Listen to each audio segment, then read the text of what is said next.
Avant de lire les textes bibliques qui nous sont proposés, je vous invite à la prière.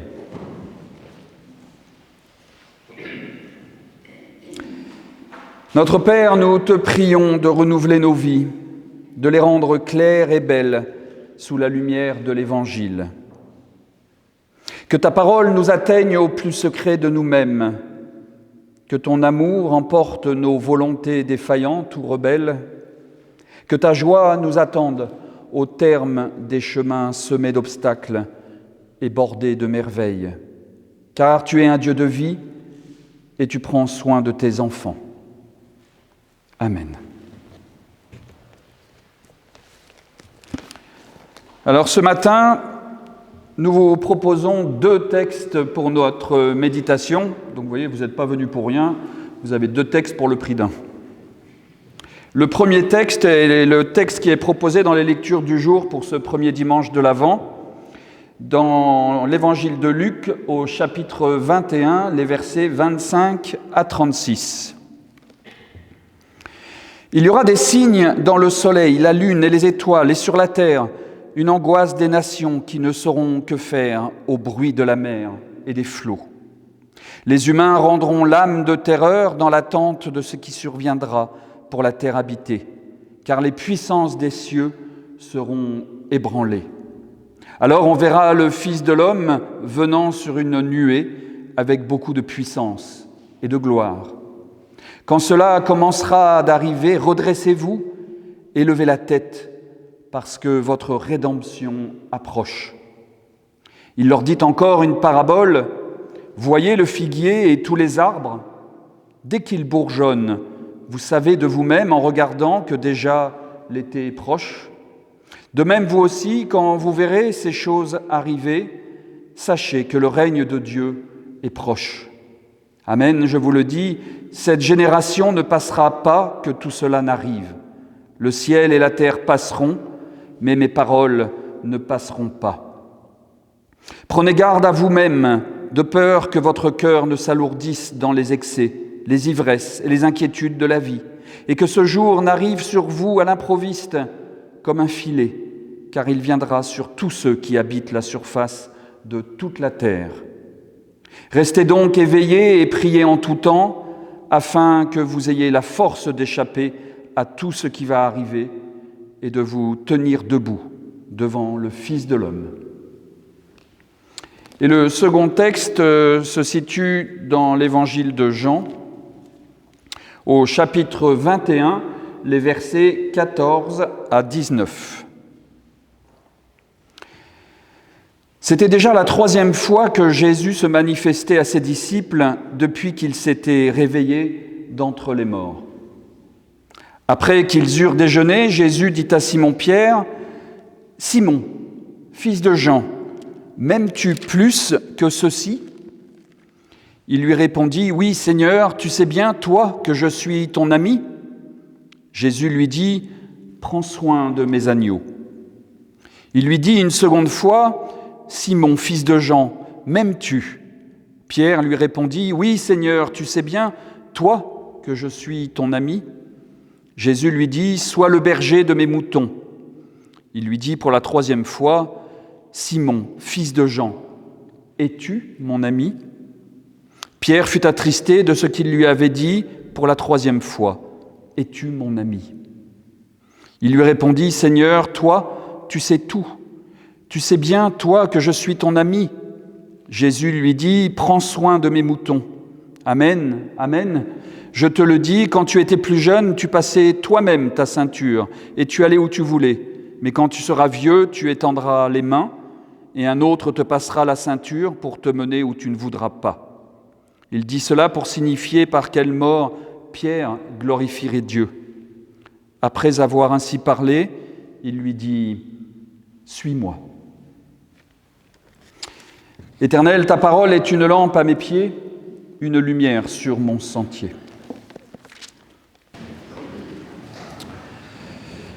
Chers amis, chers frères et sœurs, aujourd'hui, un autre suis-moi.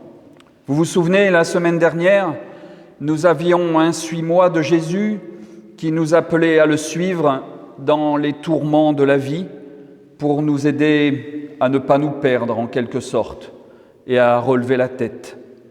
Aujourd'hui, c'est un autre suis-moi, un suis-moi qui nous interroge non seulement dans nos relations les uns avec les autres, mais aussi dans notre relation au Christ ressuscité. Un suis-moi qui nous invite à rentrer dans cette période de l'Avent avec de l'amour. Ce texte dans l'Évangile de Jean m'a marqué il y a très longtemps parce qu'il fait partie de ces textes qui m'ont amené à me poser plusieurs questions laissées longtemps sans réponse sur le sens du texte biblique. À la première lecture, nous avons l'impression de nous trouver face à un vrai dialogue de sourds. Jésus pose 3 fois de suite à peu près la même question, mais pas tout à fait la même. Pierre semble répondre à chaque fois à peu près la même chose, mais pas tout à fait non plus la même chose. Où est le malentendu ? Ne parle-t-il pas la même langue pour ne pas se comprendre à ce point ? Ce texte est resté assez mystérieux, jusqu'au jour où, dans mes études de théologie, nous avons eu à travailler ce texte en grec, et là, le texte s'est ouvert comme un coffre à trésors qui offre des subtilités incroyables. C'est ce que je vais essayer de faire retentir ce matin. Ce texte pose une question essentielle et existentielle. Quelle est notre relation au Christ ressuscité ? Parce que cette question « m'aimes-tu » que pose Jésus et la réponse de Pierre « je suis ton ami » est bien une question liée à la relation. Pas seulement à la relation ici entre Jésus et Pierre, mais la relation entre le Christ et les hommes. Quelle relation avons-nous dans nos vies avec le Christ ressuscité ?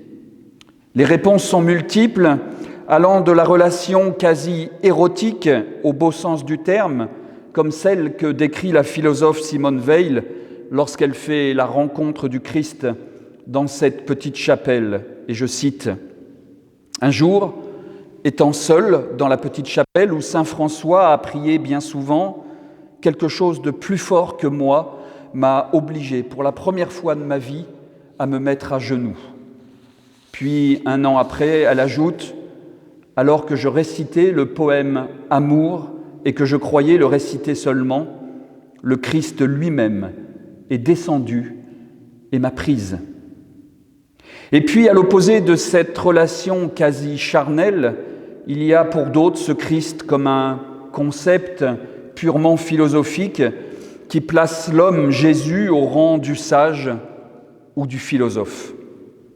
Et entre ces deux extrêmes, je dirais, il y a nous tous, avec notre propre expérience de rencontre, avec nos questions, nos doutes, et une relation au Christ toujours en mouvement et en questionnement. Et c'est justement parce que notre relation au Christ est toujours en question que ces textes bibliques nous interpellent et qu'il y a de si nombreux « suis-moi » dans la Bible pour nous guider. Ici, le dialogue entre Jésus et Pierre dans ce récit montre combien la relation passe d'abord par l'amour. Et c'est ce que dit Jésus par ailleurs, « Aimez-vous les uns les autres et tout ira bien ». Mais de quel amour s'agit-il dans ces relations ? Aimer mes enfants, aimer mon conjoint, aimer mes parents et mes proches, on comprend les nuances, mais quand on parle d'aimer le Christ, d'aimer Dieu ou de recevoir l'amour de Dieu, il y a là des différences d'appréciation et de compréhension. Dans ce petit texte, 2 sortes d'amour se croisent et s'entrechoquent. Jean est l'évangéliste de l'amour, dit-on. Il sait jouer avec les subtilités des verbes grecs qui disent « aimer ». Et en grec, justement, il y a 3 verbes pour dire « aimer ». Il y a l'amour agapé, l'amour philéo, et l'amour éros. Jean n'en utilise que 2 ici dans ce petit texte. La traduction que je vous ai lue retranscrit l'agapé par « aimer » et philéo par « être ami ». Mais regardons de plus près la différence entre les 2 verbes utilisés par Jean. L'agapé, c'est aimer comme Dieu aime, avec ses entrailles, avec une fidélité inconditionnelle. L'agapé, c'est l'attention inconditionnelle que je porte aux autres. L'agapé, c'est la possibilité de donner du sens à ma vie sans que cela se fasse au détriment des autres. L'agapé est un amour qui nous permet de garder comme horizon tout ce qui a un caractère sacré, ce que nous appelons dans notre jargon faire advenir le royaume de Dieu. L'agapé, c'est ce qui permet de tout surpasser, c'est ce qui permet d'aimer parce qu'il est juste et bon d'aimer et de prendre soin des frères et des sœurs que notre foi nous révèle. Et Jésus demande à Pierre s'il l'aime avec le verbe agapé. Mais Pierre, par 2 fois, répond qu'il l'aime avec philéo, d'amitié donc, sans cette nuance de fidélité à l'amour divin. Philéo est une forme d'amour qui nécessite une réciprocité pour être entretenu. C'est un amour qui se révèle dans une logique d'équivalence. Je te donne et tu me donnes. C'est un amour dont la qualité dépend du bon vouloir de chacun. Pourquoi Pierre ne répond-il pas sur le même registre de la question de Jésus ? Est-ce parce qu'il se sait pécheur ? Est-ce pour montrer la difficulté de s'engager à aimer comme l'agapé ? Et à la 3e reprise, c'est Jésus qui se met au niveau de Pierre et il lui demande s'il l'aime avec philéo. Il n'exige plus de lui cet amour inconditionnel. Cela ne signifie pas qu'il faut privilégier l'une ou l'autre manière d'aimer, mais cela signifie qu'aimer d'amitié, philéo, peut conduire petit à petit à donner sa vie, à aimer d'agapé, comme le dit bien Jean au chapitre 15. Il n'y a pas de plus grand amour, agapé, que de donner sa vie pour ses amis, philéo. Peut-être Jésus en demandait-il trop à Pierre dans ses 2 premières demandes, et que la 3e demande montre qu'il faut y aller par étapes pour passer de l'amitié philéo à l'amour agapé. 3 fois, Jésus demande à Pierre de quel type d'amour il l'aime. De la même manière que Pierre l'a renié 3 fois pendant la Passion, Jésus l'interroge 3 fois. Non pour effacer ces 3 reniements quand Pierre a dit « Je ne suis pas disciple de Jésus », mais pour lui montrer que l'amour est source de pardon et de nouveau départ.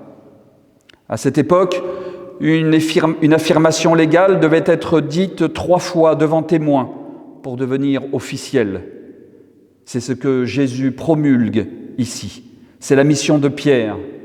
Parce que tu m'aimes, parce que tu as affirmé par 3 fois que tu m'aimais, même de cet amour d'amitié, tu es institué berger de mes brebis, lui dit Jésus. Ce ne sont pas les qualités de Pierre, mais la reconnaissance de l'amour donné qui fonde sa charge de berger. Jésus confie à Pierre la charge de son troupeau, non pour son autorité ou pour ses compétences, mais parce qu'il a confessé son amour pour lui. Et puis il y a cette fin du texte, cet autre « suis-moi », un nouvel appel à suivre Jésus comme celui de la semaine dernière. Un « suis-moi » qui nous appelle une nouvelle fois à quitter ce quelque part où nous sommes pour aller vers une terre promise que l'on ne connaît pas encore. Le Christ dit à Pierre « suis-moi ». Notre récit se termine comme un récit de vocation. Il a fallu que Pierre suive Jésus et confesse son amour pour lui en Jean 6.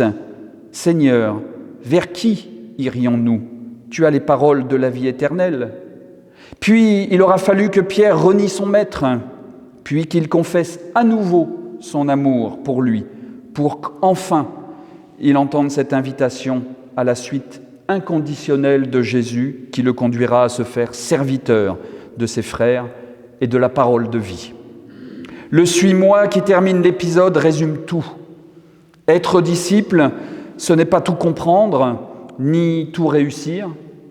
Ce n'est pas tout comprendre du texte biblique, ce n'est pas attendre que le pasteur explique un texte incompréhensible au moment de la prédication. Devenir disciple, c'est confronter sa vie à l'amour du berger pour ses agneaux et ses moutons.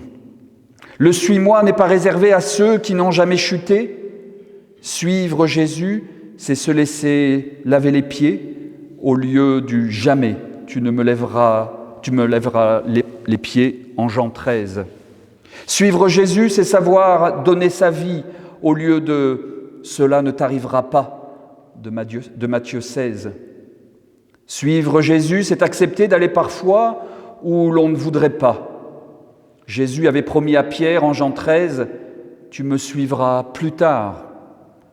Et nous y sommes à ce plus tard. Et moi, que répondrai-je à la question du Seigneur « M'aimes-tu » et à ce nouveau « Suis-moi » ? Dans l'intimité de sa présence, je laisse l'Esprit me conduire, avec les forces qui sont les miennes aujourd'hui, dans le tumulte de mon agenda, avec la foi qui est mienne aujourd'hui, avec mes doutes et mes errances. Je veux surtout lui demander de m'apprendre à aimer, qu'il me conduise vers cet agapé comme lui a toujours aimé. Je veux le suivre pour que sa présence soit au cœur de ma vie, dans ma famille et dans mes rencontres, lors des accompagnements des familles en deuil, comme lors des préparations au mariage ou au baptême. Je veux le suivre pour que sa présence soit au cœur de notre communauté qui se rassemble, comme aujourd'hui, dans cette scène, autour du ressuscité. Et c'est là que Jésus peut nous dire « Suis-moi » pour désormais prendre soin de tous ceux qui croiseront notre route. C'est cette intelligence du présent que tu me donnes, Père, en aimant ton Fils. Oui, Seigneur, tu sais tout, tu sais bien que je t'aime. En ce tout début de l'Avent, ce temps d'attente doit être aussi l'occasion pour nous de nous recentrer dans la relation au Christ, aux autres et à ceux avec qui nous sommes en relation. Quels sont ceux dont nous prenons soin ? Quels sont ceux dont nous sommes les bergers ? Il y a les agneaux autour de nous, les plus faibles et les plus vulnérables, mais il y a aussi des moutons, c'est-à-dire ceux qui sont adultes et de temps en temps un peu tout fous, refusant de suivre le troupeau. Tous demandent notre attention et le témoignage de notre amour. Avec quel amour le faisons-nous ? De l'amour philéo ou de l'amour agapé ? C'est là que le texte nous interroge et c'est là que Jésus nous dit « Suis-moi ». Ce temps d'attente nous est donné pour nous laisser conduire par le Christ ressuscité, de manière inattendue, jusqu'à cette nouvelle naissance qui nous sera offerte à Noël. Une nouvelle naissance qui nous permettra d'aimer d'un amour infini, aujourd'hui, demain et tous les jours de notre vie. Une nouvelle naissance qui, j'espère, me rendra capable de te déclarer « Je t'aime » d'un amour agapé. Alors, pour terminer, je voudrais vous lire ce poème « Amour » de George Herbert, que Simone Weil considérait comme le plus beau poème du monde et qui lui a permis de faire cette rencontre unique avec le Christ. Un poème qui parle d'un amour agapé, avec un grand A. Un poème où justement, il me dit « Suis-moi, entre, viens chez moi ».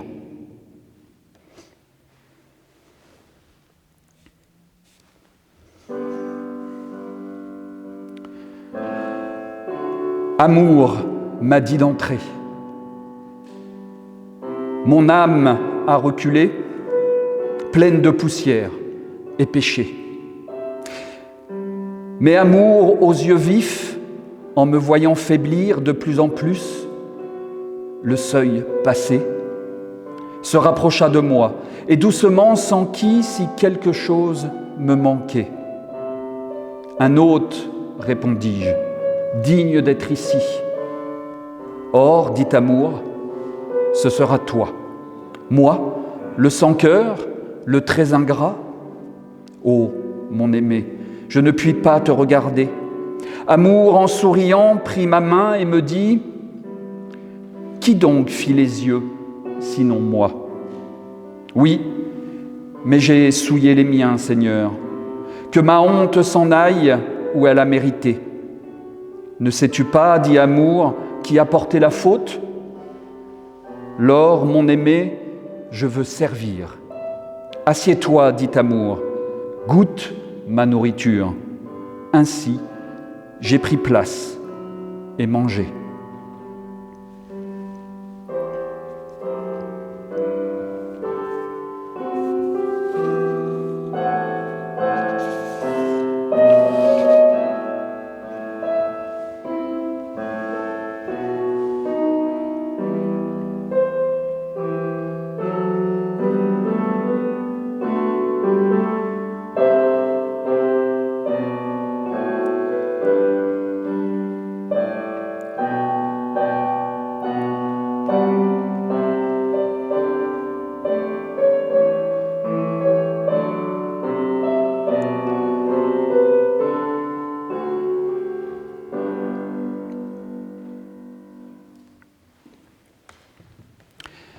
Et je vous invite à prendre vos recueils de chants au numéro 313 et nous chanterons toutes les strophes du numéro 313.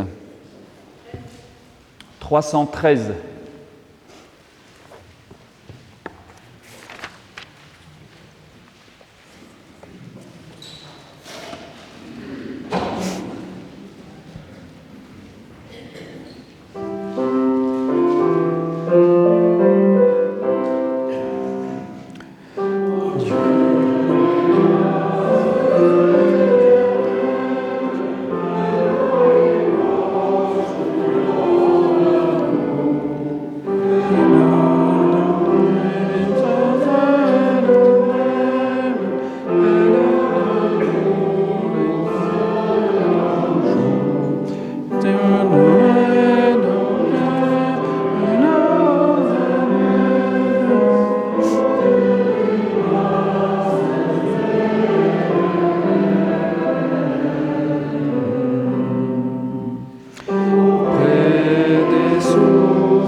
Il vit